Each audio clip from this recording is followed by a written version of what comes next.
Viewers, आज हम आपको आलम इस्लाम के अजीम सिपा सलार सुल्तान सलाहुद्दीन अय्यूबी से मुतल्लिक कुछ मालूमात वहाँ पहुँचाएंगे। वीडियो में आगे बढ़ने से पहले हमारे चैनल को सब्सक्राइब करना और बेल आइकन के बटन को प्रेस करना ना भूलें। सुल्तान सलाहुद्दीन अय्यूबी 1138 में तकरीद के मुकाम पर पैदा हुए। उन्होंने 9 उम्री में ही नूरुद्दीन जंगी के लश्कर में शमूलियत इख्तियार कर ली और जल्द ही नूरुद्दीन जंगी के अहम मिशन का एक निहायत अहम हिस्सा बन गए। नूरुद्दीन जंगी वो मुसलमान सिपा सलार थे जिन्होंने बैतुल मुकद्दस पर ईसाइयों के गासबाना कब्जे और वहाँ के मुसलमानों पर होने वाले जुल्म सितम के खिलाफ जहाद का बाकायदा आगाज किया। इस मकसद के लिए लड़ी जाने वाली जंगें सलीबी जंगें कहलाईं। कुछ अर्से बाद ही सुल्तान सलाहुद्दीन अय्यूबी नूरुद्दीन जंगी के निहायत काबिल एतमाद साथी बन गए। जंगी की वफात के बाद सुल्तान सलाहुद्दीन अय्यूबी ने इस मिशन को आगे बढ़ाया। सुल्तान सलाहुद्दीन अय्यूबी नरम दिल, कौल के पक्के और एक दानिशवर मुदब्बिर हुक्मरान थे। मुसलमानों के किबला अव्वल बैतुल मुकद्दस को ईसाई अफवाज के तसल्लुत से आज़ाद कराना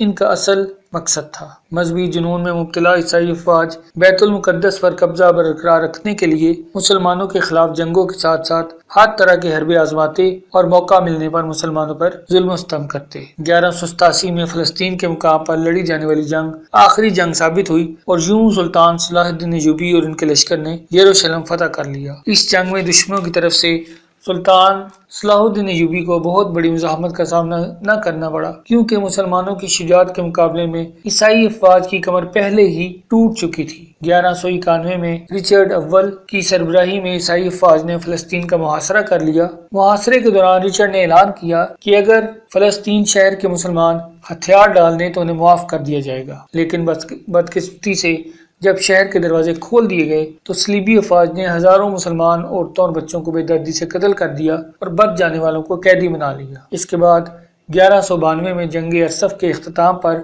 सुल्तान सलाहुद्दीन अय्यूबी और रिचर्ड अव्वल के दरमियान मुआहिदा रमला तय पा गया। इस मुआहिदे के तहत ईसाई ज़ायरीन को बैतुल मुकद्दस आने की इजाज़त दी गई, लेकिन अगले ही साल मुसलमानों के इस अजीम सिपा सलार का इंतकाल हो गया और यूं आलम इस्लाम का एक रोशन चमकता हुआ सितारा 1193 में अपने सफर आखिरत पर रवाना हो गया। आज की वीडियो में इतना ही। जानने से पहले हमारे चैनल को सब्सक्राइब करना, वीडियो को लाइक करना और बेल आइकन के बटन को प्रेस करना न भूलें।